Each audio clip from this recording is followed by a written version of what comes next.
युधामन्युश्च विक्रांत उत्तम औजाश्च वीर्यवान सौभद्रो द्रौपदेयाश्च सर्व एव महारथा। मैं माँ जानकी जी के प्राकट्य स्थल से आता हूँ। माता पिता की ये मंशा है कि हमारा बेटा भले ही डाकू बन जाए, ठीक है, लेकिन संत ना बने। हाँ, भगवान श्री कृष्ण तो हमारी कमाल है।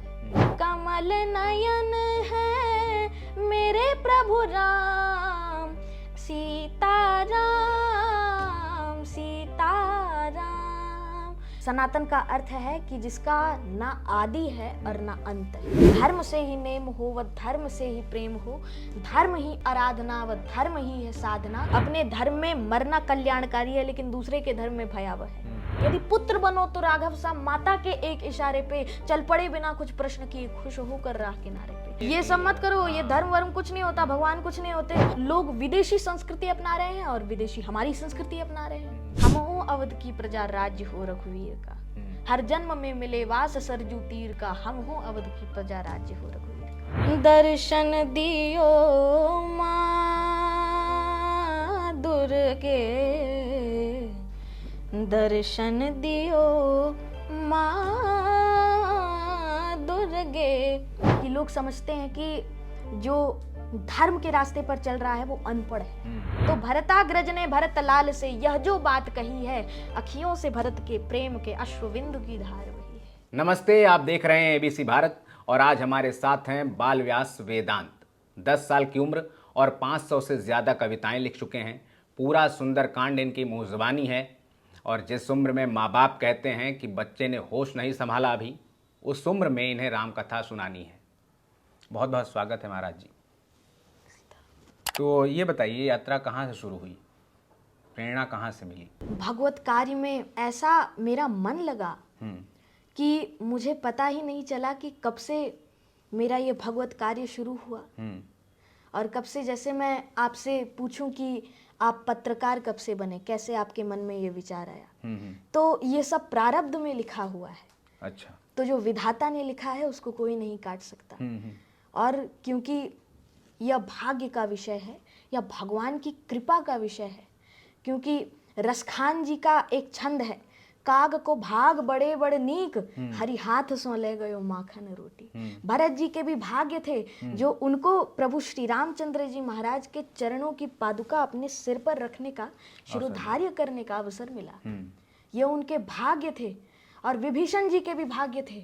और इसीलिए उन्होंने कहा, जब रावण के उनके चित्त पे प्रहार के कारण वह दुखी होकर राम जी के पास समुद्र तट पर जा रहे थे, तो उन्होंने कहा, अहो भाग्य मम अमित अति राम कृपा सुख पुंज। यह उनका भाग्य है। और बड़े भाग मानुष तन पावा, यह सब भाग्य का विषय है कि बड़े भाग्य से हमें यह मानुष का तन मिला है। I recognize myself that I am going to the temples and worshipping to the God, praying to the God that please keep blessings on my head. आप मेरे ऊपर कृपा बनाए रखे। मैं मंदिर में जाता था, मैं उनका पूजन करता था, बहुत मेरी भगवान में आस्था थी। और इसी से फिर मेरी यात्रा प्रारंभ हुई। और मेरी कोई प्रभुताई नहीं, क्योंकि मैं अपने आप को एक तुच्छ सा वानर समझता हूँ।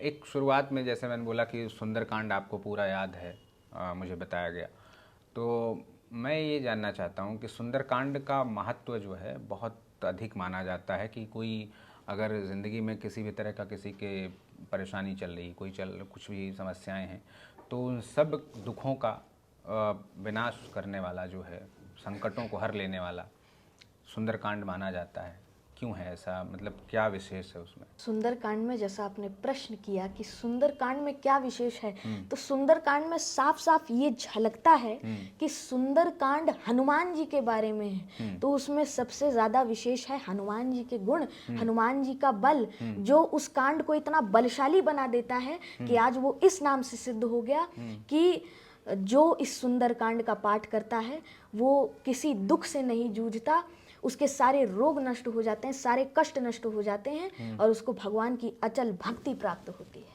अच्छा। सुंदरकांड ही इतना विशेष क्यों है, ये सबके मन में प्रश्न आता है। आपके भी मन में प्रश्न आया। तो इस सुंदरकांड इतना विशेष इसीलिए है क्योंकि जो हमारे प्रभु हैं, जो हमारे श्री रामचंद्र जी हैं या हमारे भगवान हैं, वो अपने से ज्यादा अपने भक्त को सम्मान दिलाते हैं।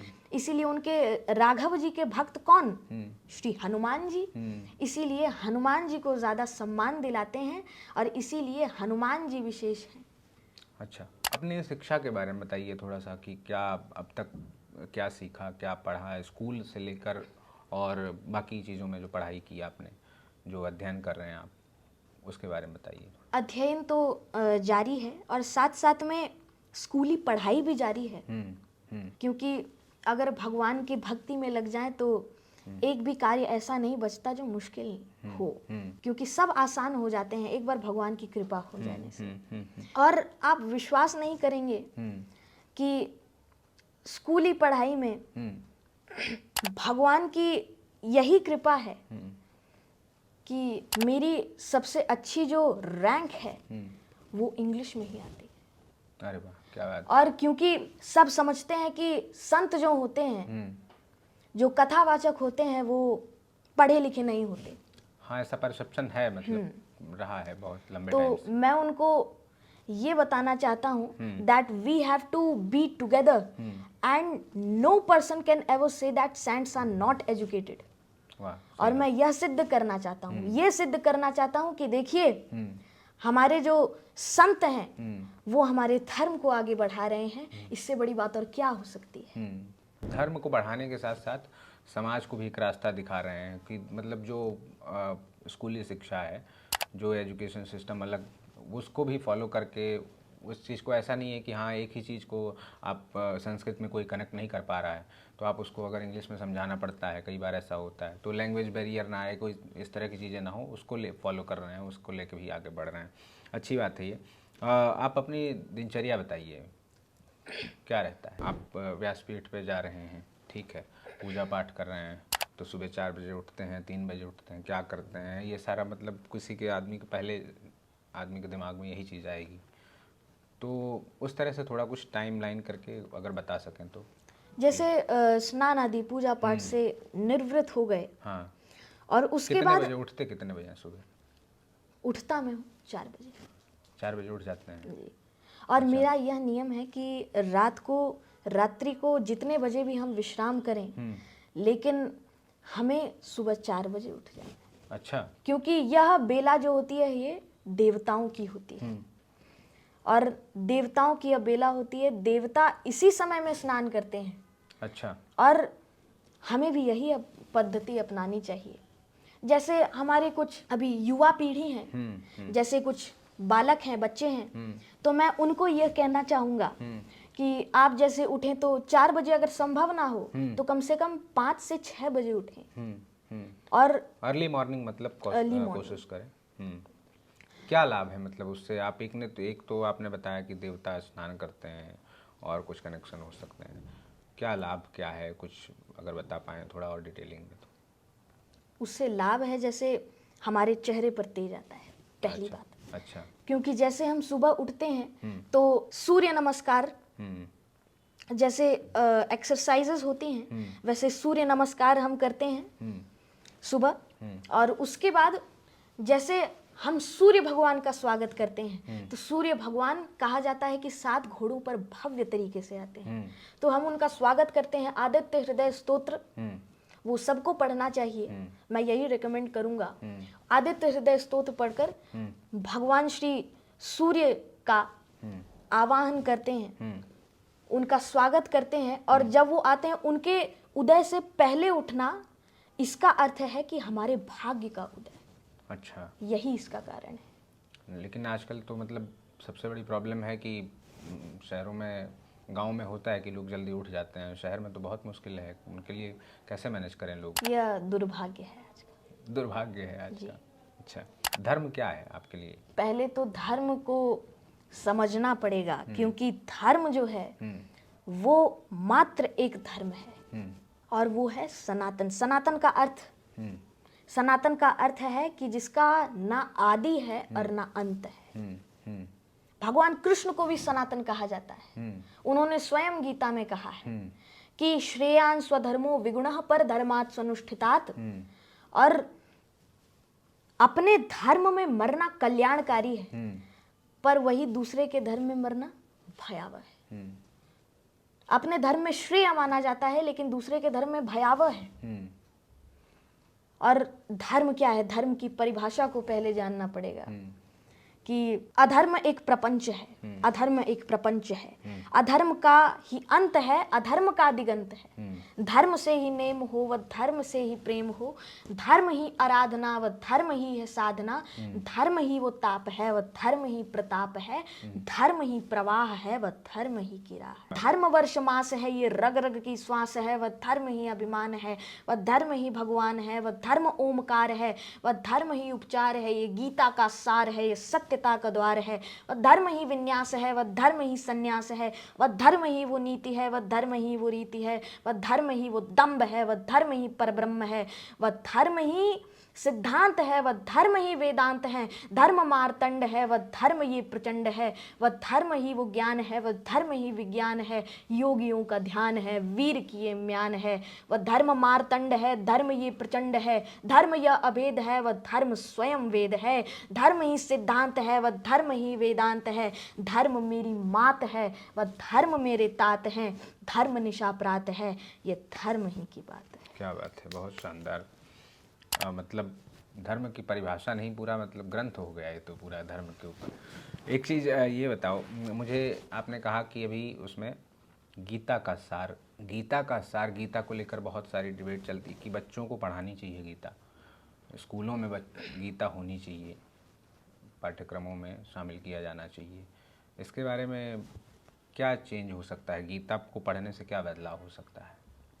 देखिए, जैसे आज के युवा पीढ़ी है तो बहुत सारी पृथक पृथक अलग अलग समस्याओं से पीड़ित हैं। जैसे हाँ, कोई नशे में है, कोई किसी तरीके से अलग अलग समाज की समस्याएं, जैसे कोई अपने परिवार में दुखी है क्योंकि उनके रिलेशनशिप अच्छे से निभते नहीं हैं, तो जैसे अलग अलग समस्याओं से कोई दुखी है, कोई इससे दुखी, कोई उससे दुखी, तो सबका जो आंसर है, सबका उत्तर गीता में वर्णित है। गीता श्री वेद व्यास जी ने लिखी। उसमें भगवान श्री कृष्ण ने, भगवान श्री कृष्ण तो हमारी कमाल है, कमाल के हैं। उन्होंने अर्जुन को इतना अच्छा ज्ञान दिया, वो जब आप पढ़ेंगे तो आपको एक अलग ही विश्राम की अनुभूति होगी। उसमें सारे प्रश्नों का उत्तर है, और मैं ये दावे के साथ कह सकता हूँ, मैं डंके की चोट पर कह सकता हूँ कि जिसने उसको पूरा पढ़ लिया, 18 दिन भगवान ने 18 अध्यायों का अर्जुन को ज्ञान दिया था, और जिसने वो 18 अध्याय पढ़ लिए, अच्छे से उसके तत्व को समझ लिया, परब्रह्म के तत्व को समझ लिया, वो अपने जीवन में कभी परेशान ही नहीं होगा। एक चीज़ ये है कि आपने गीता की बात की, आपने रामचरितमानस की बात की। आपके लिए देखो, जो धार्मिक है, जो धर्म का प्रचार प्रसार कर रहा है, मान रहा है, उसके लिए राम भी, श्याम भी, शिव भी सब एक है। लेकिन ऐसा आइडियलाइज करता है आदमी किसी चीज़ को कि हाँ, इनकी ये चीज़ें मुझे अच्छी लगती हैं, इनकी ये क्वालिटीज़ मुझे अच्छी लगती हैं। आपको क्या लगता है कि किसी को ज़िंदगी में किसे फॉलो करना चाहिए? कृष्ण वाला रास्ता ज़्यादा ठीक है, या भगवान राम का मर्यादा वाला रास्ता ज़्यादा ठीक है? कैसे चलना चाहिए, या दोनों चीज़ें बैलेंस करती हैं? एक चीज़ मैं सबको समझाना चाहूँगा, अक्सर ये प्रश्न उठता है।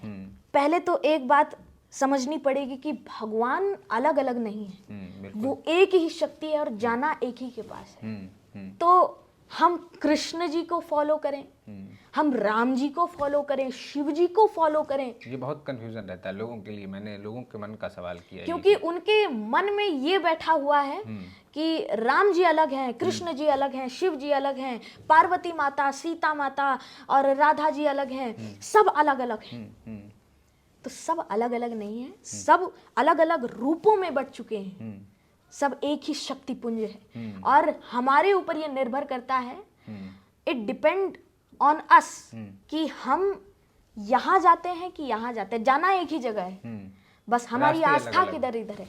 रास्ते अलग अलग हो सकते हैं, तो मतलब कहा जाता है कि मंजिल एक ही है, पहुँचना एक ही जगह है, बस रास्ते अलग अलग हो सकते हैं। एक वायरल वीडियो देखा होगा अगर आपने, कि एक बच्चा गीता को जैसे डिस्ट्रीब्यूट करते हैं, इस्कॉन से जुड़ा हुआ बच्चा था, तो वो एक कार वाले को दे रहा था। वो कार वाले का जवाब आया उधर से कि कुछ पढ़ लिख के लिया करो, क्या कर रहे हो ये। तो उस बच्चे ने जवाब दिया कि मेरे जो हैं, आपको पता नहीं है, मैं 11वीं क्लास में हूँ और मेरे 98% नंबर आए थे, कुछ मतलब 90 प्लस कुछ बताया।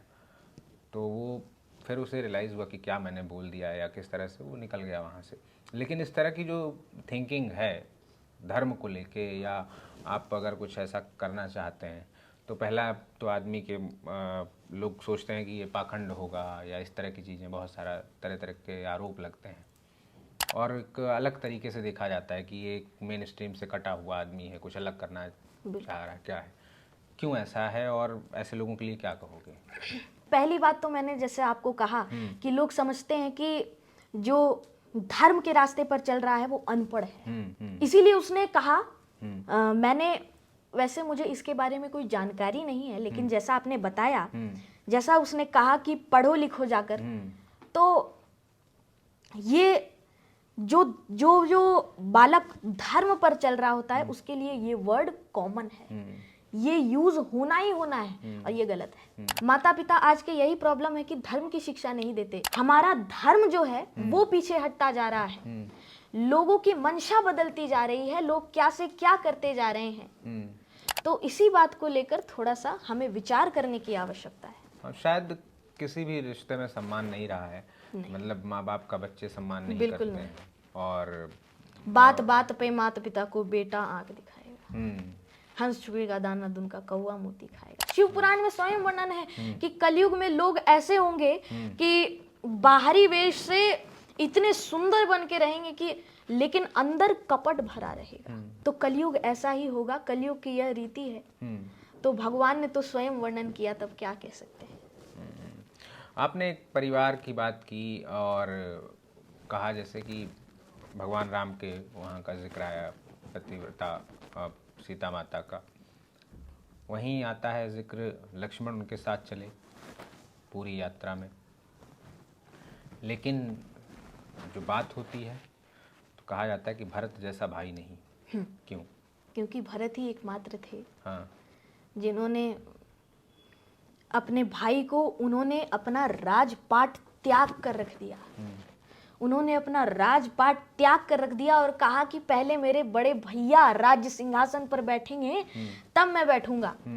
और जब वो राम जी के पास गए तो हाथ जोड़कर उन्होंने कहा कि हे प्रभु, आप अगर नहीं गए, यही रामचरितमानस हमें संदेश देता है, यदि पुत्र बनो तो राघव सा, माता के एक इशारे पे चल पड़े बिना कुछ प्रश्न किए, खुश होकर राह किनारे पे, भाई भरत लाल सा हो। जो मतलब उन्होंने अपने प्राण न्यौछावर करते थे वो। राम जी ने तो खुद अपने मुख से वर्णन किया है कि आजकल के जो भाई होते हैं वो विपत्ति का बंटवारा, वो संपत्ति का बंटवारा करते हैं, लेकिन आज मेरा एक ऐसा भरतलाल भाई है जो विपत्ति का बंटवारा करता है। यह बहुत अचंभे वाली बात है कि आज के समय में वो भरतलाल ही थे जिन्होंने अपने भाई श्री रामचंद्र जी महाराज से कहा कि मेरे प्राण ज्यादा जरूरी नहीं है, आप ज्यादा जरूरी है, और मैं अपने प्राण न्यौछावर करने के लिए तैयार हूं, आप मेरे प्राण के समान हैं। आज के समय में कोई भाई हो तो वो कहे कि मुझे तुम्हारे प्राण प्रिय लगेंगे, वो प्राण ही हर लेगा अपने भाई के। ये होता है संपत्ति विवाद राज में, बाट के लिए, जमीन के लिए तमाम तरह की घटनाएं आज होता ही है, हो ही रही हैं। रील वाला जो फैक्टर था, इंस्टाग्राम फेसबुक का एडिक्शन बच्चों में बहुत ज़्यादा हो रहा है आजकल। तो आपने कहा कि माँ बाप छोड़ देते हैं, फिर माँ बाप कहते हैं कि आजकल के बच्चे ख़राब होते हैं। तो आजकल के माँ बाप ख़राब हैं, आजकल के बच्चे ख़राब हैं, क्या समस्या है? कहाँ मेन प्रॉब्लम क्या लगती है आपको, क्या लगती है? आज का दुर्भाग्य है कि माता पिता की मंशा बदल गई है। वो समझते हैं कि हमारा बच्चा जो है वो अगर धर्म के रास्ते पर वो नहीं चलना चाहिए, उनको लगता है कि अपना लेवल मेंटेन करके रखना है, जो सोसाइटी में दिखने वाली चीजें हैं वैसी। और कुछ माता पिता सोचते हैं कि धर्म के रास्ते पर चलेगा तो बिगड़ जाएगा, सन्यासी बन जाएगा, घर छोड़ देगा। मैं आज के माता पिता को भी यह उपदेश दे दूं कि गृहस्थी में भी भक्ति हो सकती है, और सन्यासी बनना ही केवल एक समाधान नहीं है। आप देखिए सुदामा जी सुदामा जी इतने बड़े कृष्ण भक्त, लेकिन वो गृहस्थी में रहे। हाँ, उपाय क्या है महाराज जी? उसका उपाय है कि आजकल के माता पिता को पहले अपनी मंशा में सुधार करना पड़ेगा कि आप अपने बच्चे को रामचरितमानस हर एक घर में होना चाहिए। आप अपने बच्चे को रामचरितमानस पढ़वाएं, और पढ़वाएं तो साथ साथ आप भी बैठें, नहीं तो उसको मन क्या लगेगा, वो सोचेगा कि मुंह बोल रहा है, कान सुन रहा है, हम पलट रहे हैं, हो गया क्या हो गया। हाँ, एग्जाम जैसी पढ़ाई होती है वैसी। तो माता पिता को भी बैठना पड़ेगा, उनको एक एक शब्द का अर्थ समझाना पड़ेगा, क्योंकि माता पिता को टाइम है मोबाइल दे देने का, लेकिन ये टाइम नहीं है कि बच्चे के साथ बैठे रामचरितमानस पढ़वाएं। तो ये आज के समाज में बदलाव की आवश्यकता है। गीता पढ़वाएं, रामचरितमानस पढ़वाएं। मतलब उम्र तो बहुत आपकी 10 साल की उम्र है, लेकिन इस टाइम में भी एक टाइम रहा होगा जब आप पूरी तरह से इसमें नहीं लगे होंगे जी। ठीक है, तब क्या था, अब क्या है, लाइफ में क्या बदला हुआ नज़र आता है कि ये चीज़ कुछ, तो क्या अनुभव रहता है? मेरा अनुभव जैसे देखिए कि मैंने जब से होश संभाला, मुझे पहले से ही प्रतीत हो गया था कि भगवान की कृपा तो मेरे ऊपर है। उस समय मैंने रामचरितमानस का पाठ करना शुरू किया था। तो रामचरितमानस पढ़ते पढ़ते पढ़ते पढ़ते भगवान की ऐसी कृपा हुई कि मुझे भगवान में ऐसा मन लग गया कि मुझे यह सुझाव आया कि क्यों ना मैं भगवान का ही गुणगान करूं। जब खुद मैं भगवान की राह पर चल रहा हूं, तो क्यों ना लोगों को भी भगवान की राह पर चलाया जाए। तो इसी से मुझे सुझाव आया कि लोगों को भी प्रेरित किया जाए। तो इसी के कारण ऐसी क्या शक्ति है अध्यात्म में कि अध्यात्म क्यों जरूरी है? 4 प्रकार की चीजें होती हैं। शिक्षा तो बेहद आवश्यक है, लेकिन साथ साथ में अपने धर्म को जानना भी आवश्यक है। क्योंकि देखिए, आज हमें इस बात पर विचार करना चाहिए कि आध्यात्म क्यों जरूरी है। आध्यात्म इसीलिए जरूरी है क्योंकि देखिए, आज हमारे धर्म से आज विदेशी आ रहे हैं और हमारे धर्म को अपना रहे हैं, वो हरे कृष्णा कर रहे हैं। तो हमें अपने आप पर शर्म आनी चाहिए कि हम भगवान की भक्ति क्यों नहीं कर रहे। जब विदेशी आकर भगवान का नाम स्मरण कर रहे हैं, हाँ, उनको शांति मिल रही है, उनको सुख मिल रहा है, तो हम क्यों अपनी रीति से भागे जा रहे हैं? हम क्यों अपने अध्यात्म को नहीं समझना चाह रहे? ये आज की समस्या है। और इसीलिए जरूरी है, क्योंकि हर एक बालक को, हर एक युवा पीढ़ी को, आजकल की युवा पीढ़ी कोई जरूरत नहीं है, उठते हैं 8 बजे 9 बजे उठते हैं, सूर्य भगवान का कोई पता नहीं है, आ रहे हैं जा रहे हैं, कोई मतलब नहीं। और आजकल तो एक नया सिस्टम चला है, बेड कॉफी, आपने सुना होगा। सुना तो है। तो लोग विदेशी संस्कृति अपना रहे हैं और विदेशी हमारी संस्कृति अपना रहे हैं। अदला बदली हो गई। आज के लोग, बेड कॉफी वाला थोड़ा सा एक्सप्लेन करो, क्या है? ये विदेशी पाश्चात्य संस्कृति है। अच्छा। जिसको आज भारत में भी लोग अपना रहे हैं। और आजकल के लोग तो बड़े फिल्मी हो गए। आजकल के लोग स्टाइल मारते हैं और ड्रिंक करते हैं। ये तो कॉमन चीज है। जैसे अपने धर्म को नहीं मानेंगे, रास्ते से भटक गए हैं, और उनके माता पिता ने भी उनको खुली छूट दे दी है कि जाओ कुछ भी करो। पार्टी कर रहे हैं लोग, पार्टी कर रहे हैं, और क्लब में जा रहे हैं, नाच रहे हैं, गा रहे हैं, कोई लिहाज नहीं रहा, कोई सम्मान नहीं रहा। तो क्या नाचना गाना गलत है? नाचना गाना गलत नहीं है। क्लब में जाकर हम क्यों नाचें? हम भगवान की भक्ति में क्यों नहीं नाचें? भगवान के भजन गाएं। भगवान के भजन गाने में क्या दिक्कत है तो एक ही, लेकिन उसको अब हमें डिसाइड करना पड़ेगा, अब हमें निर्णय करना पड़ेगा कि हम उसको गलत वे से उसको अपनाएंगे कि सही वे से अपनाएंगे। आपने बहुत सारी कविताएं लिखी हैं, सैकड़ों कविताएं लिखी हैं रामचरितमानस पे। मतलब रामचरितमानस खुद एक कविता है, ठीक है?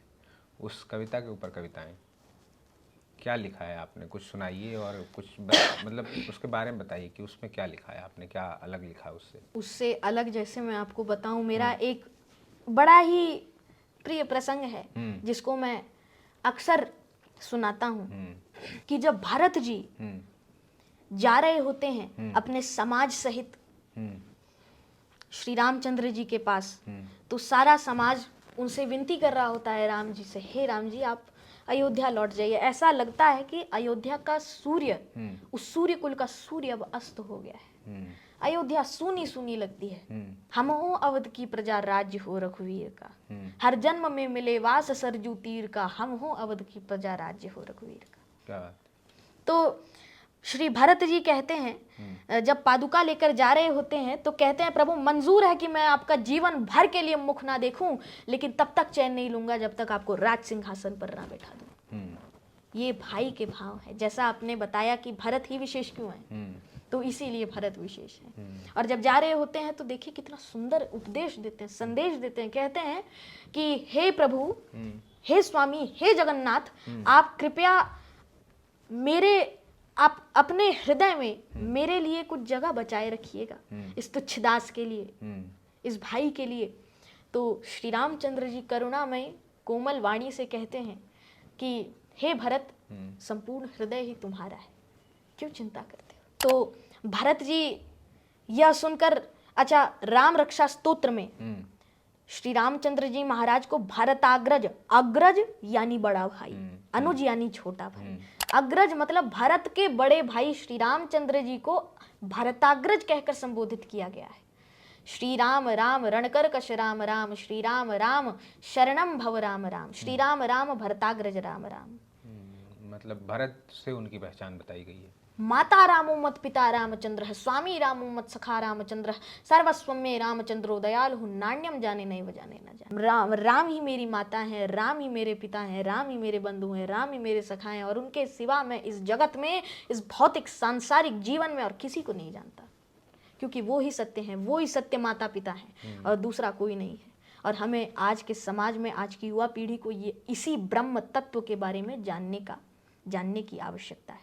तो भरताग्रज ने भरत लाल से यह जो बात कही है, अखियों से भरत के प्रेम के अश्रुबिंदु की धार बही है। और कहत हृदय पखारन को पद, मनोरथ बस एक यही है, और नीचे सोवे प्रभु हमारे, यह तो सही नहीं है। और नंदीग्राम में अब सोचते हैं कि पादुका लेकर कहाँ जाऊंगा। पादुका को अवध में सिंहासनासीन करते हैं, और फिर सोचते हैं कि नंदीग्राम में जाऊंगा, वह खनन करूंगा भूमि का, भूमि को खोदूंगा, क्योंकि प्रगति जिससे जानकी माता वह तो स्वयं ही है। मैंने क्या कहा कि मैं उस भूमि से आता हूँ, मैं मिथिला नगरी से आता हूँ, जहाँ से हमारी माँ सीता जी प्रकट हुई। तो देखिए कितना सुंदर संदेश, कितना सुंदर उपदेश देते हैं। कहते हैं कि मैं भूमि को इसीलिए खोदूंगा कि भूमि से जानकी माता प्रकट हुई। तो जानकी माता जब प्रकट हुई तो मैं भूमि को खोदूंगा, और रात्रि के लिए, क्योंकि रात्रि को मैं जब उस भूमि को खोद कर उसमें सोऊंगा तो रात्रि के चांद की नीलिमा देखकर मुने उन नीलांबुज श्यामल कोमलांग प्रभु श्री रामचंद्र जी महाराज की करुणामयी व ममता में छत्र छाया की अनुभूति होगी, और माँ जानकी की गोद की अनुभूति होगी। इससे बड़ा सौभाग्यशाली और भला कौन हो सकता है। एक चीज़ बताइए कि आप भजन वगैरह भी लिखते हैं, मैंने सुना, तो कुछ सुनाइए। वैसा संगीत भी सीख रहे हैं आप, कुछ भजन सुनाइए कोई। जैसे मेरा एक बड़ा प्रिय भजन है मेरे द्वारा लिखित। अच्छा, एक चीज़ क्लियर कर दो, जो अभी आप सुना रहे थे कि भरत वाला प्रसंग पूरा, ये सारा जानकी जी वाला, ये सारा आपने लिखा है? जी।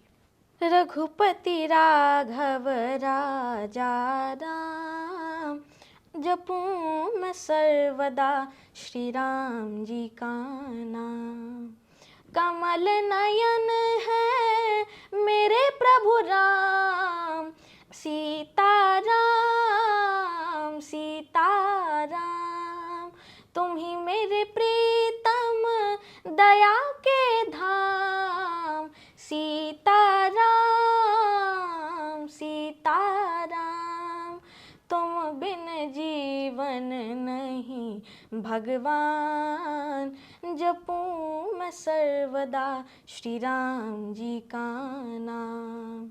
रघुपति राघव राजा राम, जपूं मैं सर्वदा श्री राम जी का नाम। चरण कमल में शत शत वंदन, जिनके भक्त है मारुति नंदन। कष्ट हरो हे कृपा निधान, जपूं मैं सर्वदा श्री राम जी का नाम। आपका नाम बाल व्यास वेदांत। वेदांत मतलब वेद से जुड़ा हुआ, वेद को समझने वाला, जानने वाला। वेद कितने रिलेवेंट हैं आज की डेट में, और क्या ऐसी बातें हैं जो वेद को, एक तो सबसे पुराना टेस्टामेंट माना जाता है कि सबसे पुरानी लिखी हुई कोई चीज़ अगर हमें बरामद मिली है मानव इतिहास में तो वो है, हिस्टोरिकल व्यू से देखा जाता है जब, लेकिन धार्मिक तरीके से वेदों में क्या ऐसी चीज़ें हैं जो लोगों को एक बार ज़रूर कम से कम उससे गुजरना चाहिए, पढ़ना चाहिए, क्यों समझना चाहिए, वेद क्यों आवश्यक है, और वेद कितने मतलब हिंदू संस्कृति के लिए कितने ज़रूरी हैं, सनातन संस्कृति के लिए कितने ज़रूरी हैं, इसके बारे में क्या कहें? वेद हमें पढ़ना इसीलिए ज़रूरी है क्योंकि वेद जो है वो हमारे प्राण हैं। वर्णन है कि जो हमारा हृदय है वो रामचरितमानस है, वो रामायण है, और हमारी जो श्वास है वो गीता है, और हमारा हृदय रामायण, और रामायण जो हृदय है, हृदय का जो प्राण है वो है हमारा वेद। तो वेद पढ़ना इसीलिए आवश्यक है क्योंकि वेद में हमें जीवन जीना सिखाया गया है, क्योंकि वेद में उपदेश दिया है। जैसे 4 तरह के वेद बांटे गए हैं कि जिसको जिस क्षेत्र में जानना है वो उसमें जान सकता है। ऋग्वेद, यजुर्वेद, सामवेद और अथर्ववेद। सबसे अंतिम वेद है अथर्ववेद, और सबसे प्रारंभ में जो वेद लिखा गया, सबसे पुराना वेद, सबसे प्राचीन वेद वो है ऋग्वेद। तो उसमें ज्ञान, वैराग्य, तप, सत्य सबके बारे में बताया गया है। और सामवेद अत्यधिक सौम्य वेद है। मतलब ये समझ लीजिए कि वेदों का जो सारांश है वो है कि वेदों में यह लिखा है कि हमें क्रोध नहीं करना चाहिए। अच्छा। और जो एक विद्वान व्यक्ति होता है वो समाज में कैसे जीता है, तो समाज में वही जी सकता है जो विद्वान तो हो लेकिन साथ साथ में दयावान भी हो, और साथ साथ में वो विद्वान भी हो, क्योंकि ज्ञान भी आवश्यक है। बिना ज्ञान के मनुष्य शव के समान है। तो ज्ञान की जो परिभाषा है वो वेदों में आप स्पष्ट जान सकते हैं। अच्छा, गीता के मतलब गीता की जब बात आती है, पहले हम लोगों ने बात की, आज की तारीख में गीता सुनते मतलब सिर्फ गीता शब्द लोग सुनते हैं, बात होगी तो ज़्यादा से ज़्यादा एक आधी लाइन सबके मुंह से निकलेगी, यदा यदा ही धर्मस्य, उसके बाद वो भी कंप्लीट नहीं होता है। कुछ सुनाइए, गीता का कोई श्लोक बताइए और जो एक मैसेज देने वाला हो ऐसा कुछ बताइए। आपने जैसे कहा कि यह अत्यधिक इम्पोर्टेंट कह सकते हैं, बहुत आवश्यक श्लोक है ये। आज के समाज में जैसा आपने कहा लोग पढ़ते तो हैं, लेकिन मैं इसमें एक और शब्द जोड़ना चाहता हूँ कि लोग समझते नहीं हैं। लोग पढ़ते तो हैं लेकिन समझते नहीं हैं। बार बार कह देते हैं यदा यदा ही धर्मस्य ग्लानिर्भवति भारत अभ्युत्थानं धर्मस्य तदात्मानं सृजाम्यहम्, लेकिन उसको समझते नहीं हैं। हाँ, मेरा कहने का मतलब ये था कि इसके अलावा और कुछ कभी बहुत कम लोग होंगे जो पढ़ते होंगे बाकी चीज़ें, ये सुनी सुनाई चीज़ें हैं, वही उतना ही गीता है उन लोगों के लिए, उससे ज़्यादा आगे बढ़ने की कोशिश नहीं करते, कनेक्ट नहीं करते उससे। कुछ ऐसा बताइए, कोई श्लोक बताइए कि लोगों के लिए जो अनसुनी बात हो ऐसी कुछ। धर्म क्या है? श्रेयान स्वधर्मो विगुणः परधर्मात् स्वनुष्ठितात्। और दूसरे के धर्म में मतलब ऐसा बताया गया है कि अगर अपना धर्म गुण रहित हो, कुछ भी हो, और दूसरे धर्म वाले कहें कि हाँ हमारे धर्म में ऐसा करने से ऐसा हो जाएगा, तब भी हमारा धर्म श्रेष्ठ है। इसीलिए हमें अपने धर्म का त्याग नहीं करना चाहिए। और आजकल तो धर्म परिवर्तन हो रहे हैं जैसा आपको पता हो, तो हमें अपने धर्म का त्याग नहीं करना चाहिए। जैसा मैंने आपको बताया कि पर धर्मो भयावह, अपने धर्म में मरना कल्याणकारी है लेकिन दूसरे के धर्म में भयावह है। अब आपने प्रसंग की बात की, तो प्रथम अध्याय का एक बहुत विशेष प्रसंग है जो मुझे अत्यधिक प्रिय है। कि उसमें सारे योद्धाओं के नाम वर्णित हैं। अत्र शूरा महेश्वासा भीमार्जुन समायुधि यो युधानो विराटश्च द्रुपदश्च महारथः दृष्टकेतुश्चेकितानः काशीराजश्च वीर्यवान् पुरुजित कुन्ति भोजनश्च शैब्यश्च नरपुंगवः युधामन्युश्च विक्रांत उत्तमौजाश्च वीर्यवान् सौभद्रो द्रौपदेयाश्च सर्व एव महारथः। द्रोणाचार्य से दुर्योधन कहता है इस सेना में भीम और अर्जुन के समान शूरवीर, सात्यकी, विराट और महारथी राजा द्रुपद, दृष्टकेतु तथा चेकितान और बलवान काशीराज, पुरुजित, कुंती भोज तथा चेकितान और मनुष्यों में श्रेष्ठ शैब्य, शैब्य जो मनुष्यों में श्रेष्ठ था, नरपुंगवः, शैब्यश्च नरपुंगवः, मनुष्यों में श्रेष्ठ शैब्य और महाबली युधामन्यु। लेकिन फिर भी असत्य पर सत्य की ही विजय होती है, भगवान ने गीता में कहा है। इसीलिए अर्जुन थे बुद्धिमान और वो थे कृष्ण जी के भक्त। इसीलिए उन्होंने कहा कि मैं नारायणी सेना नहीं लेना चाहता, मैं कृष्ण जी को लेना चाहता हूँ, क्योंकि कृष्ण मेरे इष्ट हैं। दुर्योधन था मूर्ख, महामूर्ख, मूर्खों से भी बड़ा मूर्ख। उसने कहा नारायणी सेना चाहिए, कोई बात नहीं, कृष्ण जी ने दे दिया, जो कहो वो स्वीकार है। दुर्योधन और अर्जुन की बात हुई, अब इसमें कर्ण जरूर आएंगे। कर्ण क्या थे? आपने कहा अर्जुन बहुत बुद्धिमान थे, दुर्योधन के साथ थे कर्ण।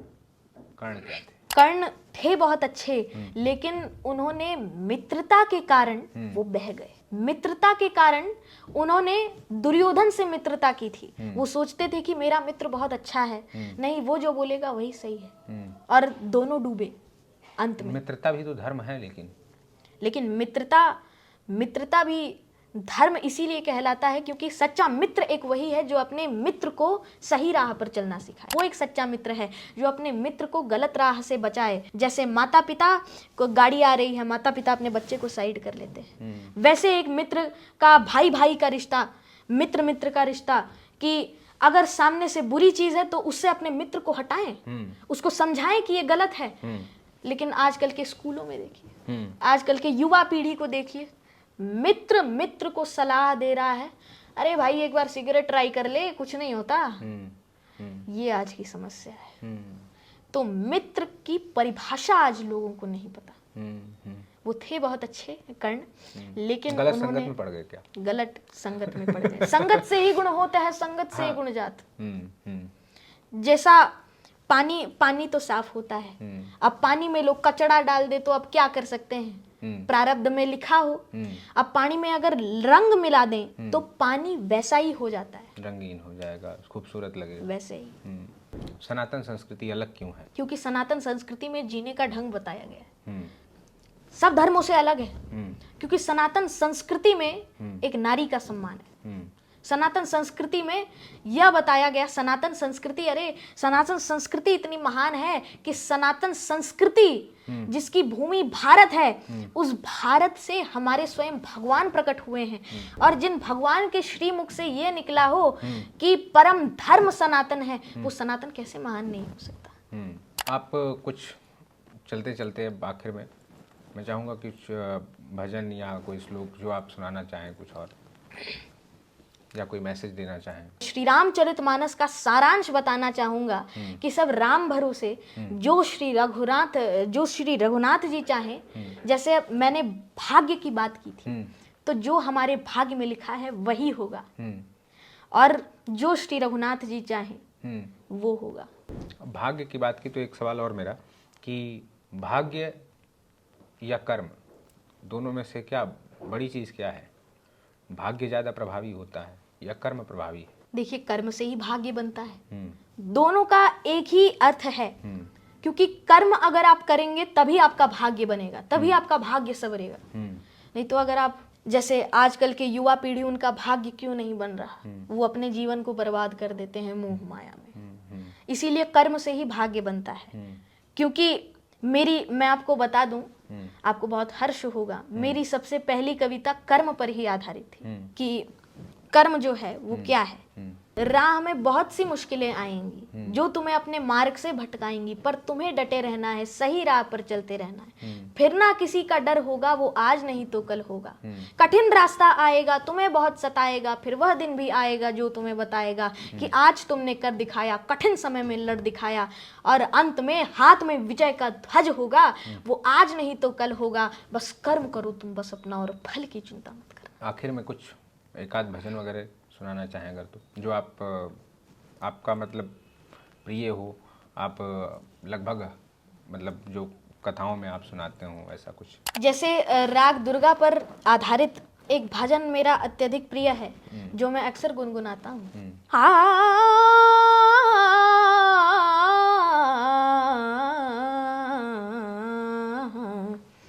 दर्शन दियो माँ दुर्गे, दर्शन दियो माँ दुर्गे, तुम्हारे दरस को जिया व्याकुल है, तुम्हारे दरस को जिया व्याकुल है, दर्शन दियो माँ दुर्गे। बाल व्यास वेदांत जी, बहुत बहुत धन्यवाद। आपसे बातचीत बहुत अच्छी रही। मुझे पूरा यकीन है कि जो लोग भी इसे देखेंगे बहुत कुछ सीखेंगे, बहुत कुछ जानेंगे, और आजकल के नए बच्चे, युवा, सब लोग इससे प्रेरित होंगे। बहुत बहुत धन्यवाद।